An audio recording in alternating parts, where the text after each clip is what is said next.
Good morning friends. ACF 2020 का जो अभी एग्ज़ाम होने वाला है उसके सिलेबस में कुछ बदलाव किए गए थे। सिलेबस में दो नए विषयों को जोड़ा गया है, एक है कृषि विज्ञान और दूसरा है वानिकी विज्ञान। कृषि विज्ञान अर्थात एग्रीकल्चर साइंस की पढ़ाई हम आज से शुरू कर रहे हैं और आज का जो टॉपिक है वो एग्रीकल्चर से रिलेटेड है, कृषि से संबंधित है। कृषि के बेसिक के ऊपर हम बात करेंगे। एग्रीकल्चर क्या होता है, एग्रोनॉमी क्या होता है, एग्रोनॉमी अर्थात शस्य विज्ञान क्या होता है, उनके प्रकार क्या होते हैं, और इसे शुरू करते हुए हम सिलेबस में एंट्री करेंगे। तो सर्वप्रथम जो बात है एग्रीकल्चर को लेकर, कृषि क्या है। एग्रीकल्चर जो है, या इसके पहले हम भूमिका को थोड़ी समझ लेते हैं। लगभग आज के समय से 7500 ईसा पूर्व के करीब मानव ने फसल उगाने की प्रक्रिया चालू की। फसल उगाने की प्रक्रिया कैसे चालू की? जो भी जमीन है, जमीन की खुदाई किया, जुताई किए और उसके बाद उन्होंने कुछ अनाज के दानों से वो फसल, या हम कह सकते हैं कि एग्रीकल्चर का जो वर्क था उन्होंने शुरू किया। तो फसल उत्पादन जो है मूल रूप से मिट्टी के या मिट्टी की खुदाई या मिट्टी की जुताई से ही संबंधित थी। तो मिट्टी की जुताई करके उन्होंने जिस अनाज को उगाया, तो ये जिस प्रक्रिया से हुआ, यह प्रक्रिया ही कृषि कहलाया। हालांकि जब एग्रीकल्चर के बारे में बात किया गया कि एग्रीकल्चर को यदि हम डिफाइन करते हैं तो कैसे करेंगे करके, तो काफी पहले लोगों ने यही एक पद्धति अपनाई थी कि अनाज है, अनाज के बीज हैं, उन बीज को जमीन में क्या किया, जुताई करके उसमें डाल दिए। डालने के बाद उसमें पानी पड़ रहा है, धूप पड़ रहा है, इसके फल स्वरूप वो धीरे धीरे वो छोटा प्लांट हुआ, छोटे प्लांट से बड़े प्लांट में बदला और उसमें से फिर हमें फल के रूप में या दानों के रूप में अनाज की प्राप्ति हुई। तो ये जो पॉइंट है एग्रीकल्चर का शुरुआत लगभग इस पृथ्वी पे 7500 ईसा पूर्व स्टार्ट हुआ था। एग्रीकल्चर मूल रूप से देखा जाए ये दो शब्द से मिलकर बना है। पहला शब्द है एग्री और दूसरा शब्द है कल्चुरा। इस तरीके से एग्री शब्द का मतलब होता है सॉइल अर्थात मिट्टी, और कल्चुरा शब्द का मतलब होता है, या कल्चर शब्द का मतलब होता है, या कल्टीवेशन का मतलब होता है। तो कल्चुरा शब्द जो रहता है ये एक प्रकार की कला के बारे में बताता है। कला अर्थात आर्ट, ये कल्चर है। मगर ये कौन से कल्चर की बात कर रहे हैं? मिट्टी की जुताई से संबंधित मिट्टी है, मिट्टी की जुताई से संबंधित कल्चर के बारे में बात किया। तो मिट्टी की जुताई से संबंधित जो आर्ट है वही एग्रीकल्चर कहलाया। एग्रीकल्चर जो है वो एग्रीकल्चर मूल रूप से यदि देखा जाए तो किस बात को बताता है कि सॉइल या मिट्टी की जुताई से संबंधित जो विज्ञान है वही एग्रीकल्चर साइंस कहलाता है। ये एग्रीकल्चर था, अर्थात मिट्टी है, मिट्टी की जुताई किए, उससे फसल उगाए, फसल उगाकर उसके ऊपर वर्कआउट किए। मगर जो सर्वप्रथम जब वो फसल उगाते थे तो फसल उगाने के क्रम में क्या होता था कि बहुत पहले की बात थी, तो उस वक्त जो भी लोग रहते थे सबके सब जंगल क्षेत्र में रहते थे।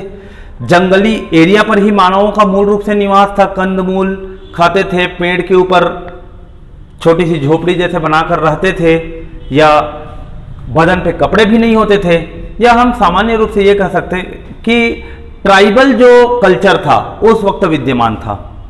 मगर वो उस वक्त खेती कैसे करते थे? एक निश्चित जगह, जैसे जंगल के अंदर में कोई एक निश्चित जगह ले लिए, उस जगह के पेड़ की कटाई किए, पेड़ की कटाई करके उस जगह पर 1 वर्ष 2 वर्ष 3 वर्ष तक एक निश्चित फसल लिए, जैसे धान की पैदावार कर रहे हैं। तो वो क्या कर रहे थे कि एक निश्चित फसल, महत्वपूर्ण चीज है, निश्चित फसल किसी क्षेत्र में कुछ वर्ष तक लिए और एक निश्चित समय के बाद उस स्थान पर जब उनको उत्पादकता प्राप्त नहीं हो रही, उत्पादन प्राप्त नहीं हो रहा है, तो वो उस जगह को छोड़कर एक जगह पर वो ले रहे थे निश्चित फसल, और इस जगह पर 2 वर्ष 3 वर्ष 4 वर्ष या 1 वर्ष ही फसल लिए, और फसल लेने के पश्चात इस जगह, ये जो पॉइंट है, इस पॉइंट पर क्या हुआ, इस जगह के उत्पादकता या उर्वरता में कमी आई। तो कमी आने के पश्चात उन लोगों ने इस जगह को क्या किया, चेंज कर लिया और फिर से किसी दूसरे जगह पर गए। इस जगह के जंगल को काटा गया, यहाँ की मिट्टी को समतल करके या उसकी खुदाई करके वहां फिर से उन्होंने क्या किया, खेती किया। तो देखिए, फसल तो निश्चित है, मान लेते हैं इस स्थान पर उन्होंने धान की फसल ली और दूसरे स्थान पर भी जाकर वो क्या कर रहे हैं, धान की फसल ले रहे हैं। तो ये कृषि की एक विधि थी जो सबसे शुरुआत में आई, या एग्रीकल्चर का ये सबसे स्टार्टिंग जो टाइप है वो हम कह सकते हैं कि एक निश्चित फसल को, एक सिंगल जो हम लोगों का क्रॉप है उसे एक जगह पर लिया गया, कुछ सालों के पश्चात उसका लोकेशन को चेंज कर दिया गया और लोकेशन को बदल के फिर दूसरी जगह चले गए। तो इस स्थिति में हम एक बात को देखते हैं कि फसल निश्चित है, फसल निश्चित है मगर स्थान अनिश्चित हो। तो इस प्रकार का एग्रीकल्चर को झूम कृषि कहते हैं। इंग्लिश में भी झूम ही है, झूमिंग एग्रीकल्चर या झूमिंग पैटर्न जिसको बोला जाता है।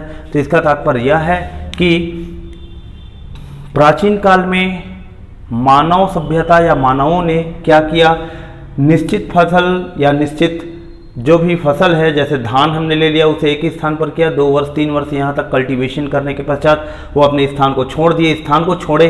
तो इस प्रकार का जो चीज़ हुआ जिसमें फसल तो निश्चित है मगर स्थान जो है अनिश्चित हुआ, इस प्रकार के कृषि को झूम कृषि बोला गया। झूम कृषि वो उस वक्त तक कर सकते थे, कर पा रहे थे। कारण ये था कि मानवों की संख्या कम थी, लिमिटेड थी। उस वक्त जो पॉपुलेशन था, पॉपुलेशन बहुत कम था, और फ्री एरिया की हम बात करें अर्थात पृथ्वी की सतह पर जो जंगली क्षेत्र है या मैदानी क्षेत्र है उसकी मात्रा बहुत अधिक थी, बहुत ज़्यादा थी, इसलिए वो झूम कृषि कर पा रहे थे। समय के साथ साथ धीरे धीरे जनसंख्या में बढ़ोतरी होनी चालू हो गई। जब जनसंख्या में बढ़ोतरी हुई, बढ़ोतरी के पश्चात लोगों की ज़रूरतें बढ़ती गई, लोगों की ज़रूरतें बढ़ती गई, तो ऐसा लगा कि अब जगह की कमी हो रही है। पहले जगह इफरात था, अथाह मात्रा में स्पेस या हम कह सकते हैं जगह या जमीन की उपलब्धता थी, इसलिए एक स्थान से दूसरे स्थान तक घूम घूम कर वो क्या करते थे, अपने पूरी जीवन भर, अपने पूरी जिंदगी भर वो खेती कर लेते थे। ये प्रक्रिया था। मगर अब क्या है कि एक समय में ही जनसंख्या बढ़नी चालू हो गई। तो जनसंख्या बढ़ने के कारण ये ध्यान में आया कि जगह की कमी हो सकती है। तो इसके कारण एक एग्रीकल्चर के जो स्टडी है इस पैटर्न को थोड़ा सा चेंज किया गया।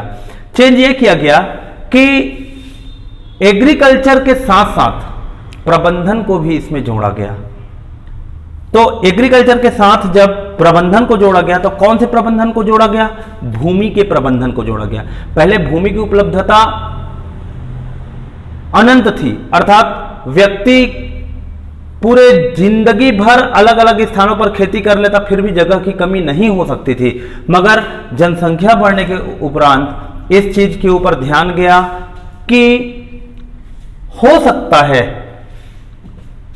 कि एक ही स्थान है, उस स्थान का सही तरीके से मैनेजमेंट किया जाए तो उस एक ही स्थान पर कृषि कार्य बहुत अच्छे से किया जा सकता है और व्यक्तियों को अपना स्थान में परिवर्तन करने की आवश्यकता ना हो।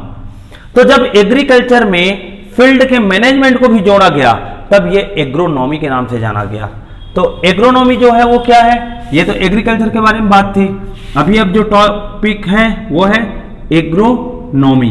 तो एग्रोनॉमी हिंदी में बोला जाता है इसको सस्य विज्ञान। ये हमारे सिलेबस का एक बहुत ही महत्वपूर्ण हिस्सा है। हालांकि इसके पहले जब आप सिलेबस ओपन करेंगे तो सिलेबस में पहले पारिस्थितिकी के बारे में बात किया गया है, पारिस्थितिक विज्ञान, विज्ञान के लिए उसकी प्रासंगिकता के ऊपर चर्चा किया गया है। मगर चूंकि सब्जेक्ट एग्रीकल्चर का है तो हमने टॉपिक इसीलिए एग्रीकल्चर स्टार्ट किया है और एग्रीकल्चर के अंदर ही प्रथम जो टॉपिक आता है वो है एग्रोनॉमी, सस्य विज्ञान। तो एग्रोनॉमी भी दो शब्द से मिलकर बना हुआ है। पहला जो है एग्रोस और दूसरा है नोमो। तो एग्रोस का मतलब होता है फील्ड और नोमो का मतलब होता है टू मैनेज, अर्थात प्रबंध करना,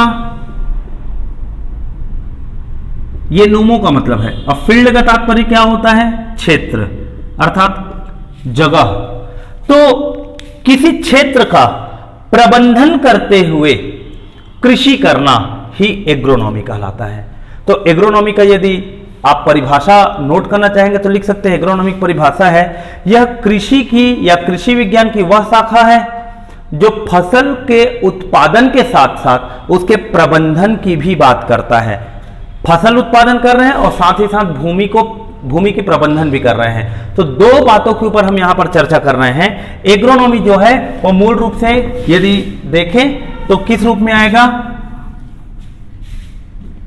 ये फसल उत्पादन तो कर ही रहा है, फसल उत्पादन, और फसल उत्पादन के साथ भूमि का प्रबंधन भी कर रहा है, भूमि प्रबंधन।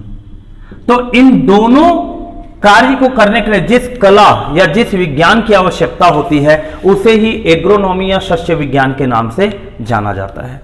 बहुत ही छोटी सी बात थी, बहुत ही छोटा सा पॉइंट था कि एग्रोनॉमी क्या होता है, सस्य विज्ञान क्या होता है। तो सस्य विज्ञान का मतलब होता है कि फील्ड को मैनेज करना। क्यों फील्ड को मैनेज करने की आवश्यकता हुई? पहले तो झूम कृषि होती थी जिसमें फील्ड को मैनेज नहीं करना पड़ता था। व्यक्ति जो थे, मानव जो था, वो समय के साथ साथ 1 वर्ष 2 वर्ष एक ही स्थान पर रहा, फिर उसके बाद अपने स्थान को उसने चेंज करके कहीं दूसरे जंगल की ओर शिफ्ट हो गया, या उसी को शिफ्टिंग कल्टीवेशन भी कहते थे, क्योंकि जगह की कमी नहीं थी। मगर समय आने के बाद, समय के साथ साथ धीरे धीरे ये देखा गया कि जनसंख्या बढ़ रही है और जनसंख्या बढ़ने के फलस्वरूप जगह की कमी हो सकती है। तो एक ही स्थान पर व्यक्ति रहकर उस जगह का ही प्रॉपर वे में मैनेज करते हुए, सही तरीके से प्रबंधन करते हुए उसका उपयोग करने की सीख लेना उसके लिए अनिवार्य हो गई। इसी कारण ये एक शब्द बना एग्रोनॉमी, सस्य विज्ञान। इसके अंतर्गत एक ही जगह का कैसे अलग अलग तरीके से मैनेज करके एक सिंगल प्लेस से ही मैक्सिमम आउटपुट लिया जा सकता है, उसके बारे में डिस्कशन किया जा रहा है। तो ये है सस्य विज्ञान। अब अगला जो टॉपिक है वो आता है सस्य विज्ञान के मूलभूत सिद्धांत। इसके मेन जो सिद्धांत हैं वो क्या क्या है? जब हम सस्य विज्ञान की बात करते हैं तो सस्य विज्ञान के अब सिद्धांत के ऊपर चर्चा कर रहे हैं। सस्य विज्ञान के सिद्धांत क्या है?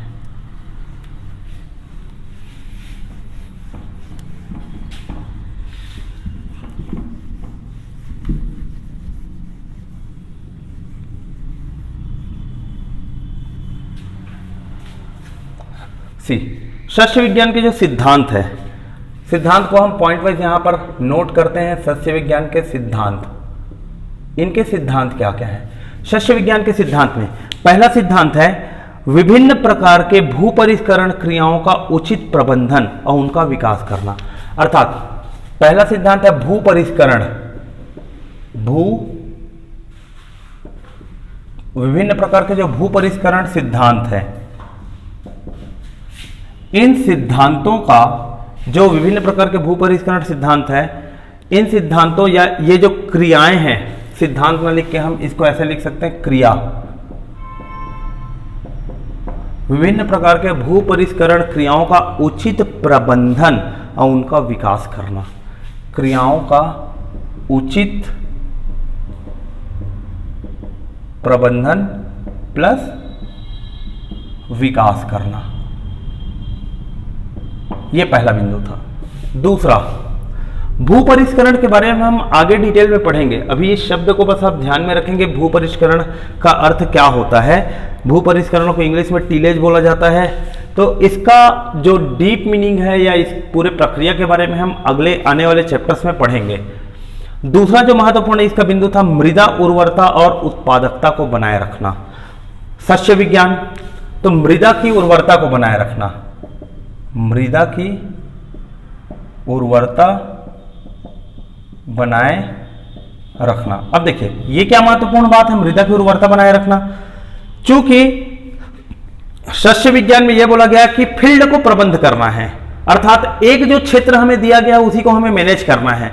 तो खेती के लिए जब हम एक ही भूमि को कई वर्ष तक एक ही फसल या दो फसल हम बार बार ले रहे हैं, तो उस एक जगह की उर्वरा शक्ति या फर्टिलिटी जो है वो कैपेसिटी तो खत्म हो जाएगी। तो वही उर्वरा शक्ति को बनाए रखने के लिए हम क्या क्या तकनीक प्रयोग कर सकते हैं, ये भी इसके क्या है सिद्धांत में समाहित है, इसके मुख्य सिद्धांत में सस्य विज्ञान के।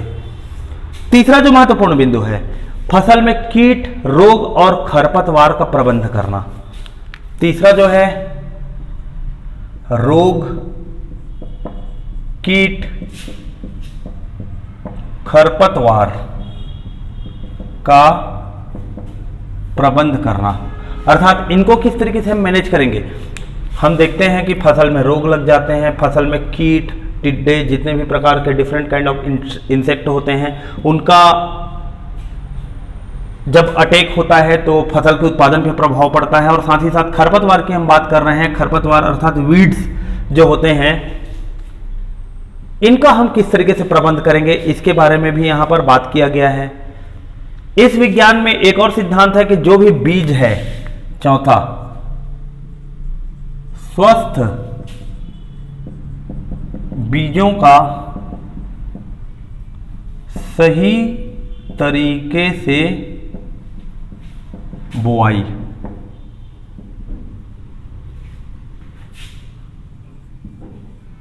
इस तरीके से देखिए, जो हमारे पास स्वस्थ बीज मौजूद हैं, बीज में भी जब हम पहुंचेंगे तो हमें पता चलेगा कि कौन से बीज स्वस्थ होते हैं, कौन से स्वस्थ नहीं होते। और बीज का भी एक विज्ञान है, तो उसके ऊपर हम बात करेंगे। मगर इन सब को लेकर देखा जाए तो एक एक चैप्टर बना है। रोग, कीट वगैरह को लेकर एक चैप्टर अलग है, खरपतवार को लेकर एक चैप्टर अलग है, मृदा की उर्वरता बनाए रखना, तो मृदा से ऊपर एक चैप्टर अलग है हमारे पास में। उर्वरता की बात कर रहा है तो उर्वरक को लेकर एक चैप्टर अलग से पढ़ना है हमें। स्वस्थ बीज है तो बीज टेक्नोलॉजी के बारे में हमें अलग से चर्चा करना है। अर्थात देखिए, जो पूरा सिलेबस है, पूरे सिलेबस में जिन जिन टॉपिक को रखा गया है, उन पूरे टॉपिक को क्यों वहां पर रखा गया, उसका कारण है क्योंकि वो एग्रोनॉमी या सस्य विज्ञान के सिद्धांत के आधार पर है कि सस्य विज्ञान का सिद्धांत क्या कहता है। सस्य विज्ञान सामान्य शब्द था, भूमि का प्रबंध करना। तो क्यों भूमि का प्रबंध कर रहे हैं, इन सब चीजों का आवश्यकता है। इसके लिए जनसंख्या बढ़ने के साथ जगह को बदला नहीं जा सकता, तो एक ही जगह पर जीवित रहने हैं तो हमें सही तरीके से उपार्जन करना है, तो उसके लिए हमें क्या करना पड़ेगा, इन सब बातों को ध्यान देना पड़ेगा। इन सब बातों के आधार पर ही हम आगे की क्लास को, आगे के चैप्टर्स में हम बढ़ पाएंगे। एक और महत्वपूर्ण चीज है कि फसल के विभिन्न अवस्थाओं के लिए उर्वरक और जल का उचित प्रबंधन। फसल की विभिन्न अवस्था हेतु उर्वरक प्लस जल की उपलब्धता के बारे में बात करना।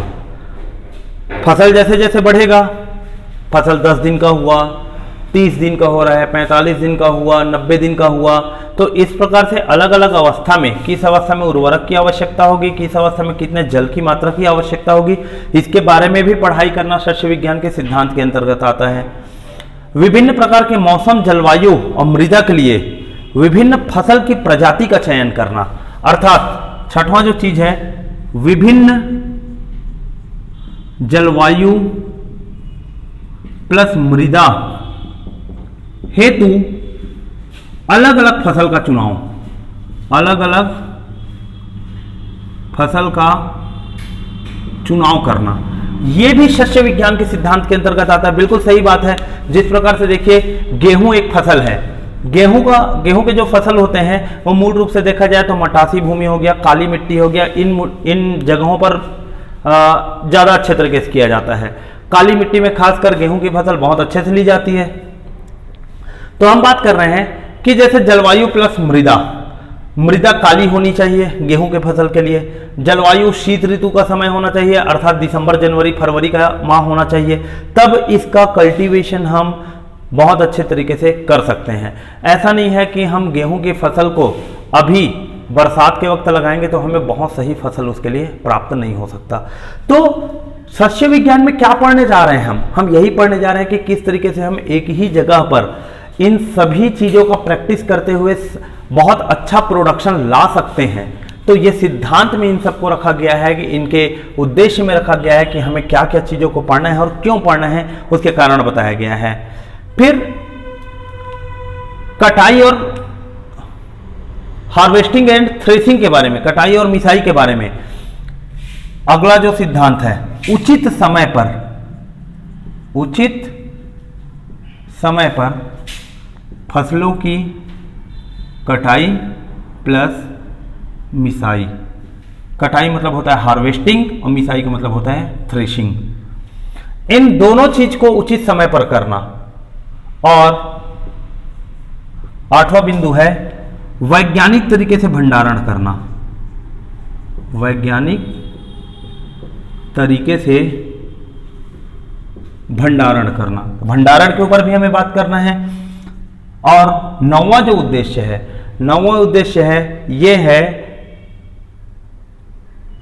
प्रतिकूल जलवायु संबंधी परिस्थिति में फसल उत्पादन सुनिश्चित करने हेतु बहुफसली खेती, मिश्रित खेती का प्रयोग करना। अर्थात ये प्रतिकूल परिस्थिति के बारे में बात कर रहे हैं। प्रतिकूल परिस्थिति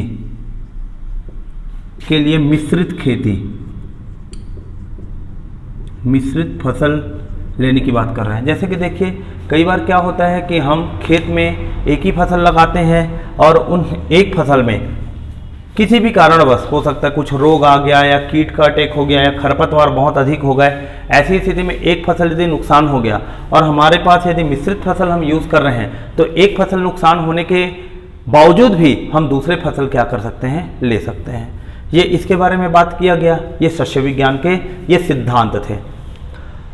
सस्य विज्ञान के सिद्धांत में जो सर्वप्रथम जो चीज आता है कि भूपरिष्करण क्रियाओं का उचित प्रबंधन और विकास। तो जो भूपरिष्करण जो सिद्धांत है और मृदा की उर्वरता बनाए रखना, इसके लिए पहला टॉपिक जो आता है वो है फसल चक्र या क्रॉप रोटेशन, कि हम मृदा की उर्वरता कैसे बनाए रख सकते हैं।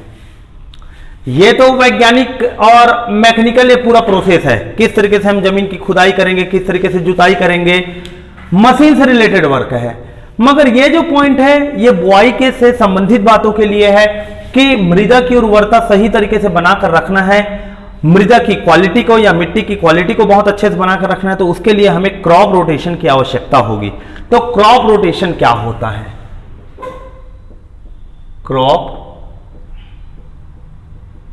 रोटेशन, यदि इसकी परिभाषा की आप बात करेंगे तो क्रॉप रोटेशन का मतलब होता है निश्चित समय में, निश्चित क्षेत्र पर, निश्चित क्रम में फसलों को उगाना। देखिए तीन चीजें निश्चित हैं, क्षेत्र निश्चित है, समय निश्चित हुआ और उसमें फसल का क्रम भी क्या होना चाहिए, निश्चित होना चाहिए। तो ये जो प्रक्रिया होती है ये प्रक्रिया ही क्रॉप रोटेशन कहलाती है।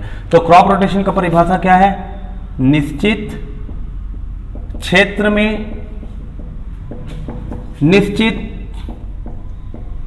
समय में, समय पर, निश्चित क्रम में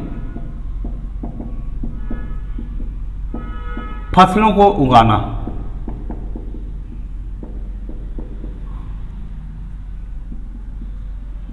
यह प्रक्रिया, यह प्रैक्टिस ही क्रॉप रोटेशन कहलाता है। जैसे कि देखिए धान हम उगाते हैं, धान के तुरंत बाद हमने गेहूं उगाया, गेहूं के बाद फिर से हमने धान उगाया, धान के बाद फिर से हमने गेहूं उगाया। ये क्रॉप रोटेशन कहलाया।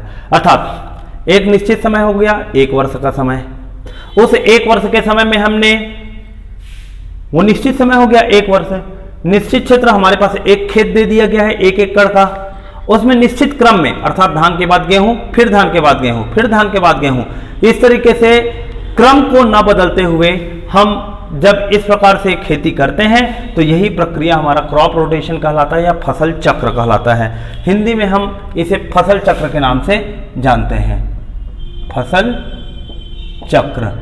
अब फसल चक्र जो होता है क्रॉप रोटेशन, तो क्रॉप रोटेशन का सिद्धांत क्या है, मतलब क्रॉप रोटेशन के लिए मूल बिंदु क्या क्या होंगे। तो फसल चक्र के मूल सिद्धांत क्या है? पहला सिद्धांत होता है फसल चक्र के लिए अधिक जल मांग वाली फसल के बाद कम जल मांग वाली फसल उगाना। अर्थात जैसे देखिए मैं यहां पर पहला फसल लिख रहा हूं, ये दूसरा फसल लिख रहा हूं, और इस स्थान पर हम इनके उदाहरण की बात कर रहे हैं। जैसे अधिक जल वाली, अधिक जल मांग वाली फसल है इस स्थान पर, ऐसी फसल जिसके लिए हमें जल की आवश्यकता अधिक होती है। तो इसके बाद में हम कम जल मांग वाली, कम जल की मांग वाली फसल यदि हम उत्पादित करते हैं तो ये बहुत ही अच्छा फसल चक्र होगा। तो उदाहरण क्या है, अधिक जल मांग के साथ कम जल वाला, इसके उदाहरण है जैसे धान के बाद चना उगाना, धान के उपरांत चना। जैसे धान जो है अधिक जल मांग वाली फसल है, तो इसके तुरंत बाद जब फसल चक्र की हम बात करेंगे तो कम जल मांग वाले में हम किसका उपयोग करेंगे, चना फसल का उपयोग करेंगे। तो धान और चना एक फसल चक्र हो गए, एक मतलब धान के बाद चना, चना के बाद फिर से धान, फिर उसके बाद चना। तो ये कंटिन्यू साइक्लिक ये जो प्रोसेस है चलते रहेगा, तो ये हमारा एक क्या कहलाएगा, एक फसल चक्र हुआ। दूसरा सिद्धांत क्या है, जैसे पहले सिद्धांत में जल की मांग के आधार पर फसल चक्र का चयन किया गया, दूसरा अधिक खाद वाले के रेस्पेक्ट में कम खाद रिक्वायरमेंट वाला, अर्थात दूसरा जो चीज है अधिक उर्वरक वाली फसल के साथ में कम उर्वरक मांग वाली फसल, यह अधिक उर्वरक मांग वाली फसल है।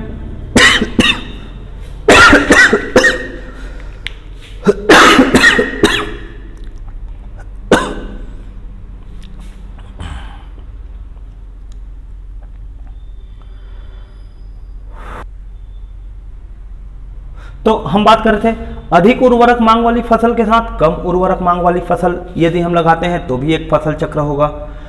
ये फसल चक्र का उदाहरण जो है वो क्या है हम लोग का, आलू के साथ मूंग। इसका उदाहरण है आलू के साथ मूंग। ये पूछा जा सकता है बिल्कुल, इस प्रकार के जो प्रश्न है। तीसरा है गहरी जड़ वाली फसल के बाद उथली जड़ वाली फसल। तीसरा जो महत्वपूर्ण जो बात है, गहरी जड़ वाली फसल के साथ उथला या उथला जड़ वाली फसल, अर्थात ऐसे फसल जिनके जड़ गहरे हों। तो क्रॉप रोटेशन में हम पहले फसल में यदि हमने गहरे जड़ वाले फसल को लगाया तो दूसरे फसल में हम किसे लगाएंगे, उथले जड़ वाले फसल को। जैसे कपास के साथ मेथी, इसका उदाहरण है हमारा कपास के साथ मेथी। इसी प्रकार चौथा जो है अधिक, जैसे फलीदार फसल के बाद बिना फलीदार फसल, अरहर के साथ गेहूं। चौथा जो है फलीदार फसल के साथ बिना फलीदार वाली फसल, बिना फलीदार वाली फसल। फलीदार फसल जो है वो कौन सा रहता है हम लोगों का, अरहर। बिना फलीदार कौन सा हो गया, गेहूं। अरहर के साथ गेहूं। तो ये जो है ये कुछ ऐसे सिद्धांत हैं। किन बातों को लेकर ये सिद्धांत लाया गया है, फसल चक्र को लेकर।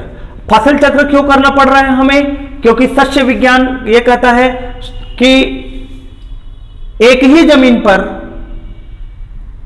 हमें सदैव क्या करना है, कृषि करना है, और सदैव कृषि करना है और उस मृदा की उर्वरता को बनाए रखना है। तो उसके लिए क्रॉप रोटेशन पद्धति को हमें अपनाना पड़ेगा। और ये जो क्रॉप रोटेशन जो पद्धति है, इसमें क्या सिद्धांत को अपनाना है हमें, यदि पहला फसल हमने अधिक जल मांग वाली लिया है तो दूसरे फसल में कम जल मांग वाली फसल होनी चाहिए। यदि पहले फसल में अधिक उर्वरक मांग वाली फसल है तो दूसरे में कम उर्वरक मांग वाली फसल होनी चाहिए। इसी प्रकार पहले फसल में यदि हमने गहरी जड़ वाले फसल की बात की तो दूसरे फसल में उथले जड़ वाले फसल की हम बात कर रहे हैं। ऐसे करके इसके क्या किया गया है, इस सिद्धांत को बनाया गया है कि इनके आधार पर हम क्रॉप रोटेशन को फॉलो करेंगे। तो ये क्रॉप रोटेशन को लेकर एक छोटी सी बात थी। अब यह भी आता है कि फसल चक्र से लाभ क्या होता है। फसल चक्र से लाभ यदि आप लिखना चाहेंगे तो अपने कॉपी में नोट डाउन कर सकते हैं, और ये आपको नोट्स के रूप में भी प्रोवाइड होगा। इन्हें मैं पॉइंट वाइज बोल दे रहा हूं। फसल चक्र से लाभ, पहला लाभ है खेत की उर्वरता का संरक्षण और मृदा स्वास्थ्य का बनाए रखना। पहला चीज हो गया, फर्टिलिटी का संरक्षण हो रहा है और मृदा का स्वास्थ्य सही तरीके से बना हुआ है। दूसरा बिंदु है अधिक फसल उत्पादन। निश्चित है कि यदि हम क्रॉप रोटेशन करेंगे तो फसल उत्पादन भी ज्यादा होगा। तीसरा है भूमि की जैविक, भौतिक, रासायनिक स्थिति को बनाए रखना। चौथा है भूमि का कटाव रोकना। सामान्यतः क्या होता है कि जब एक ही फसल हम बार बार करते हैं तो भूमि में कटाव उत्पन्न होना चालू हो जाता है, क्योंकि भूमि की उर्वरा शक्ति, भौतिक स्थिति, रासायनिक उसकी जो क्षमता है वो धीरे धीरे कम होती है। कम होने पर थोड़ा सा भी बारिश का पानी आया, बहुत तेज हवा का झोंका आया तो वायु की गति या पानी का बहाव जो है वो जमीन के ऊपरी सतह के जो मिट्टी के कण होते हैं उनको उड़ाकर ले जा सकता है और इससे कटाव आने की समस्या उत्पन्न हो जाती है। फसल उत्पादन व्यय में कमी, अर्थात ये एक महत्वपूर्ण चीज है। इकोनॉमिक्स की बात की है, यहाँ पर इकोनॉमिकल बात हुआ कि यदि हम क्रॉप रोटेशन फॉलो करते हैं तो इस स्थिति में फसल उत्पादन में जो व्यय हो रहा है उस व्यय में कमी आ जाएगी। फिर है उपलब्ध संसाधनों का क्षमतापूर्ण प्रयोग।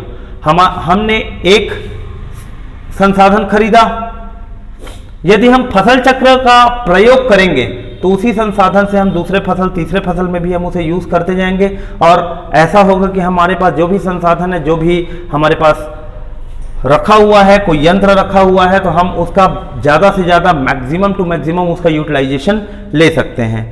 वर्ष भर नियमित आमदनी, यह भी एक महत्वपूर्ण बिंदु है, महत्वपूर्ण बात है कि फसल चक्र से वर्ष भर आमदनी बनी रहती है। जैसे सामान्यतः मैं आपको एक छोटी सी बात कहूं, जैसे हमारे राज्य की हम चर्चा करते हैं, पहले फसल हम धान लेते हैं, तो खरीफ की फसल में जब हमने धान लिया तो धान की जो बिक्री है अभी विगत 2 वर्षों से 2,500 रुपए प्रति क्विंटल के हिसाब से हो रही है। मगर दूसरे फसल में भी यदि हम धान की उपज लेते हैं तो दूसरे फसल में धान की उपज इस समर्थन मूल्य अर्थात 2,500 रुपए प्रति क्विंटल पर नहीं बिकता, मतलब हमें मूल्य कम मिला। तो धान के बजाय यदि हम गेहूं की बुआई कर रहे हैं, चना की बुआई कर रहे हैं, अरहर हो गया, लाखड़ी अर्थात तिवरा हो गया, उड़द हो गया, मूंग हो गए, इन प्रकार के किसी दलहन या तिलहन फसल का यदि हम चुनाव करते हैं बोने के लिए दूसरे फसल में, तो वो हमें समर्थन मूल्य पर क्या होगा, उसकी खरीदी होगी और हमें फसल उत्पादन पर या जो आमदनी है वो काफी अच्छे तरीके से होगी। तो इस प्रकार से यहाँ पर एग्रीकल्चर के बारे में हमने थोड़ा सा बेसिक पॉइंट के बारे में स्टडी किया। एग्रीकल्चर क्या होता है, शस्य विज्ञान क्या होता है, क्रॉप रोटेशन क्या है, इनके बारे में बात किया। अगले क्लास में कृषि से ही संबंधित कुछ महत्वपूर्ण शब्दावली जैसे क्रॉपिंग सिस्टम क्या होता है, क्रॉपिंग पैटर्न क्या होता है, मिक्स्ड क्रॉपिंग क्या होता है और सस्यन के प्रकार, बहुसस्यन, बहुस्तरीय सस्यन, इस प्रकार की जो चीजें हैं इन्हें हम अगले क्लास में स्टडी करेंगे। धन्यवाद।